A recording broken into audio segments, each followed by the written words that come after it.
کہ وَإِذَا ضُحِكَ رَبْ إِلَى الْعَبْدِ فِي الدُّنْيَا فَلَا حِسَابَ عَلَيْهِ. اللہ اکبر. رب جس بندے کو دیکھ کے مسکرا دینا دنیا کی زندگی میں تو اس کا حساب نہیں ہوگا قیامت کے دن. پھر اللہم اجعلنا منہم، اللہم اجعلنا منہم. کہ رب اگر جس بندے کو دیکھ کے مسکرا دے اس دنیا کی زندگی میں تو پھر اس کا حساب نہیں ہے. پھر وہ جنت میں وی آئی پی لین سینٹر ہوگا. پھر وہ جنت میں اسے سوال نہیں ہوگا کہ یہ کام کیا یہ کام کیوں نہیں کیا. وہ ہی ول انٹر جنہ فرام دا بیک ڈور. جو جنت کے جو قیامت کے دن کے ٹارچرز ہیں، جو لوگ پسینے میں ڈوب رہے ہوں گے، سورج ایک میل پہ ہوگا، لا یحزنہم فزع الاکبر، کہ ان پہ یہ سب جو ہے نا، یہ سب کیٹاسٹرفی اور یہ مصیبتیں ان کو تکلیف نہیں پہنچائے گی. اولئک لہم الامن، وہ امن میں ہوں گے، وہ سکون میں ہوں گے. تو قربۃ اللہ تعالی، اللہ سے قریب ہونے کا یہ بہت بڑا ذریعہ ہے. اور ایک اور چیز بتاؤں آپ کو، اللہ کے نبی نے فرمایا اقرب ما یکون الرب من عبد فی جوف اللیل الآخر فإن استطعت ان تکون ممن یذکر اللہ فی تلک الساعة فکن. آپ نے فرمایا صلی اللہ علیہ وسلم کہ انسان سب سے زیادہ جو قریب ہوتا ہے اپنے رب کے، وہ اس پورشن میں ہوتا ہے رات کے، یعنی last third of the night. فی جوف اللیل الآخر او آخر، جو شخص اللہ کی کا استطاعت رکھتا ہے کہ وہ اس میں اٹھ کے اللہ کا ذکر کر سکے، فکن، تو وہ لازمی کرے. اس کو چاہیے کہ اس اپرچونٹی کو کبھی مس نہ کرے، کیونکہ یہ قربۃ اللہ تعالی، یہ اللہ کے قریب ہونے کا ذریعہ ہے. اور میں آپ کو بات بتاؤں، when I was coming to this lecture and I was thinking کہ اللہ تعالیٰ سے انسان کب سب سے زیادہ قریب ہوتا ہے، کب کون سا ایسے مومنٹ ہے جس میں انسان اللہ رب العالمین سے، اپنے رب سے، اپنے مالک سے، اپنے پیدا کرنے والے سے، فاطر السماوات والارض سے، بدیع السماوات والارض سے کب سب سے زیادہ قریب ہوتا ہے؟ تو وہ پتہ ہے کون سا مومنٹ ہے؟ دیٹ از دا مومنٹ جب انسان سجدے کی حالت میں ہوتا ہے تہجد کے ٹائم پہ. یہ انسان سب سے زیادہ اللہ کے قریب ہوتا ہے. کیوں؟ کیونکہ اللہ کے نبی نے ایک دو حدیث میں فرمایا کہ اقرب ما یکون العبد من ربہ وہو ساجد فاکثر الدعاء، کہ انسان اللہ سے سب سے زیادہ قریب تب ہوتا ہے جب وہ سجدے کی حالت میں ہے. اور دوسری یہ حدیث بھی آگے کہ اقرب ما یکون الرب من عبد فی جوف اللیل الآخر، کہ انسان اپنے رب سے سب سے زیادہ قریب ہوتا ہے رات کے آخری حصے میں. Now we know from the principles of عقیدہ کہ اللہ سبحانہ وتعالیٰ ثم استوى علی العرش، عرش پہ مستوی ہیں، اور ان کا علم جو ہے فزیکلی اللہ سبحانہ وتعالیٰ اپنے عرش پہ موجود ہے. I hope this every Muslim knows about it. اور اللہ رب العالمین اپنے علم سے ہر جگہ پہ موجود ہیں، یعنی he knows each and everything. He knows ہم تمہارے شارک سے بھی زیادہ قریب ہیں، ٹھیک ہے؟ تو لیکن فزیکلی اللہ سبحانہ وتعالیٰ اپنے عرش پہ موجود ہیں. ثم استوى علی العرش الرحمن علی العرش استوى، الرحمن عرش کے اوپر مستوی ہے، ٹھیک ہے؟ But a person is closer to Allah subhanahu wa ta'ala when Allah subhanahu wa ta'ala physically comes to the first heaven, and that person is at the lowest of his posture، جو سجدے کی حالت میں ہوتا ہے. this is the moment کہ اللہ بھی پہلے آسمان پہ ہے اور انسان بھی سجدے میں ہے، کہ جب انسان اللہ سے سب سے زیادہ قریب ہوتا ہے. اور یہ قیام اللیل کا ٹائم ہے، تو اس اپرچونٹی کو مس نہ کریں، بیکاز تہجد نیور فیلز اینی ون. دعا میڈ ایٹ تہجد is like an arrow which never skips its target. یہ ایک ایسا نشانہ ہے جو کبھی اپنے ٹارگیٹ کو مس نہیں کرتا. اور اگر آپ اور میں سمجھتے ہیں کہ ہم نے ہر کام کر دیا مصیبت سے نکلنے کے لیے، مگر تہجد کی نماز کنسسٹنٹلی نہیں پڑھی، تو ہم نے کچھ بھی نہیں کیا. اور تیسری چیز وَمَنْهَاتًا عَنِ الْإِثْمِ، کہ یہ وَمَنْهَاتًا عَنِ الْإِثْمِ، اسم کا مطلب یہ ہے کہ یہ گناہوں سے انسان کو دور کرتا ہے. وَتَكْفِيرٌ لِلسَّيِّئَاتِ، اور گناہوں کو دھونے کا باعث بن جاتا ہے. So if your past scares you, tahajjud is for you. If you want to leave a sin, وتکفیر للسیئات.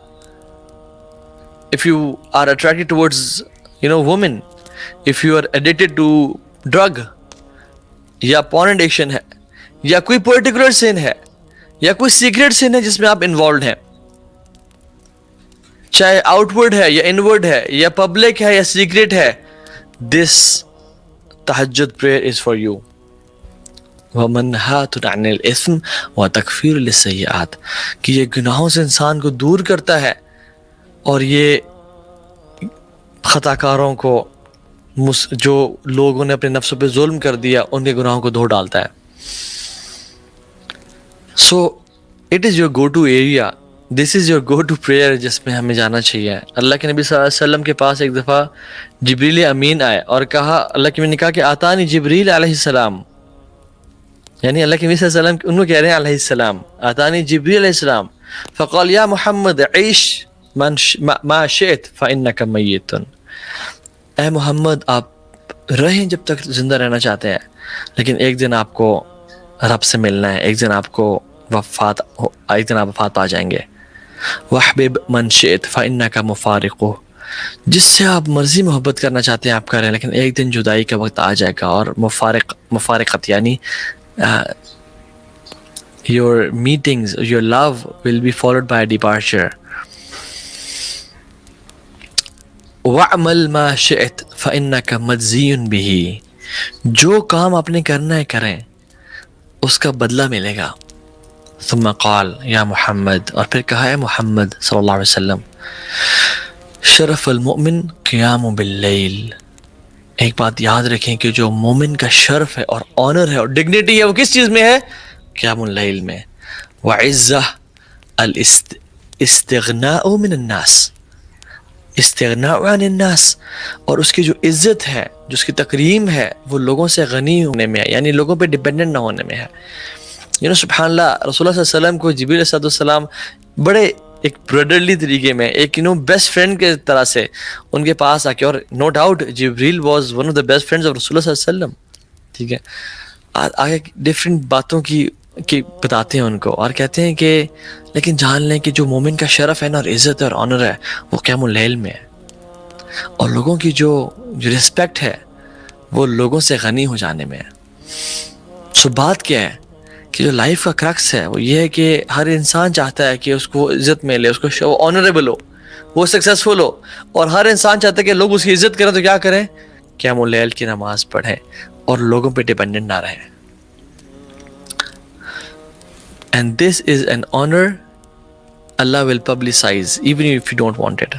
اللہ لوگوں میں اس کو پھیلا دیں گے. اگر کوئی شخص قیام اللیل پڑھتا ہے تو اللہ لوگوں کے دلوں میں اس کی محبت ڈال دیں گے اور اس کو آنر اور تکریم بخشیں گے. یہ اللہ کا ایک اصول ہے. سعید ابن مسیب کہتے ہیں قیام اللیل کے بارے میں, کمال کہتے ہیں, قال سعید ابن مسیب رحمہ اللہ, ان رجل لا يصلي باللیل فيجعل الله في وجهه نورا ويحبه عليه كل مسلم فيراه من لم يراه قط فيقول إني أحب هذا الرجل. سید مسیب کہتے ہیں رحمہ اللہ کہ ایک شخص جو اللہ کی رضا کے لیے قیام اللیل کرتا ہے, تہجد کی نماز پڑھتا ہے, تو اللہ تعالیٰ اس کے چہرے میں نا نور کو بھر ڈالتے ہیں. اللہ تعالیٰ اس کے چہرے کو نا نور سے بھر دیتے ہیں, اور ہر مسلم اس بندے سے محبت کرنا شروع ہو جاتا ہے. اور اس میں یعنی وہ قیام اللیل کی وجہ سے ایک عجیب سا نور اینڈ بیوٹی ایگزامن کرتا ہے اور آبزرو کرتا ہے. اور پھر انسان اس محبت کی وجہ سے کیا اٹھتا ہے کہ واللہ انی احب هذا الرجل, کہ میں اس بندے سے محبت کرتا ہوں اللہ کی رضا کے لیے. And this is what used to happen with the Salaf as well. امام وقی رحمہ اللہ, جو کہ امام شافعی کے استاد تھے, امام وقی ابن جرح, کہتے ہیں کہ لوگ ان کے بارے میں کہتے ہیں کہ he is an angel, هذا ملک کریم, یہ فرشتہ ہے, یہ انسان نہیں ہے. Why? Because he used to pray قیام اللیل. ابن سیرین رحمہ اللہ کو لوگ جب دیکھتے تو کہتے ہیں اللہ اکبر, سبحان اللہ, لا الہ الا اللہ. Why? Because he was so beautiful with red cheeks and beautiful face, smart person. Why? He used to pray قیام اللیل. And some women from the past, جب اسے پوچھا گیا کہ تمہاری خوبصورتی کا راز کیا ہے. And they said کہ we pray Qiyam al-Layl. Why? Because it beautified the faces. Although یہ main reason نہیں ہونا چاہیے انسان کا کہ I pray Qiyam al-Layl to beautify. لیکن these are side benefits. No doubt جو شخص پڑھے گا Qiyam al-Layl اس کو اللہ سبحانہ وتعالیٰ نصیب کریں گے یہ سب. عطا رحمہ اللہ نے بہت کچھ کہا کہ جو شخص پڑھتا ہے اس کی آنکھوں میں جو ہے نا نور ہوتا ہے, اس کے چہرے پہ ایک وجاہت ہوتی ہے, اس کے جسم میں انرجی ہوتی ہے, اور جب وہ صبح اٹھتا ہے he wakes up full of energy and people love him like crazy. As we see stars on the sky کہ وہ چمک رہے ہیں, likewise جو آسمان کے فرشتے ہیں, جو اللہ کے مقرب ملائکہ ہیں, وہ اس زمین پہ بھی کچھ سٹارز دیکھتے ہیں. اور وہ سٹارز کیا ہیں؟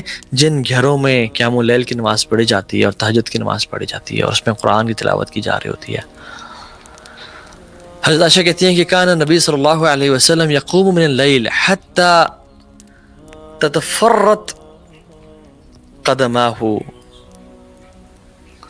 او حتی تتفتر قدماہ, جب تک آپ قیام اللیل پڑھتے تھے جب تک کہ آپ کے قدم جو ہے نا سویل کر جاتے اور پھٹ جاتے, کریکس پڑ جاتے ہیں ان میں. تو میں انہیں کہتی فقلت له لم تصنع هذا یا رسول اللہ وقد غفر لك ما تقدم من ذنبك وما تأخر. یا رسول اللہ آپ اتنی کوشش کیوں کر رہے ہیں, اتنی ایفرٹ کیوں کرتے ہیں, جب اللہ سبحانہ تعالیٰ نے آپ کے اگلے پچھلے گناہ معاف کر دیے. تو رسول اللہ صلی اللہ علیہ وسلم نے کہا افلا اکون عبدا شکورا, اے عائشہ میں اللہ کا شکر گزار بندہ نہ بنوں, کیا میں اللہ کا شکر گزار بندہ نہ بنوں؟ سبحان اللہ, جس گھر میں 3 مہینے کے لیے آگ نہیں جل رہی, اور اشد بلاء عن الانبیاء, سب سے زیادہ مصیبتیں انبیاء پہ آتی ہیں اور اللہ کے نبی پہ سب سے زیادہ آئیں. جس شخص نے جنازے اپنی اولاد کے اٹھائے ہوں, جس شخص کی ایک ہی زندگی میں ان کی بیگم بیوی محبوب خدیجۃ الکبریٰ چلی گئیں, اور ان کی بیک بون جو ان کو سپورٹ کیا کرتے تھے ان کے چچا چلے گئے, اور اس کو عام الحزن کہتے ہیں. جس شخص کی زندگی میں ان کی قوم اور انہیں ان سے بائیکاٹ کر دیا اور ان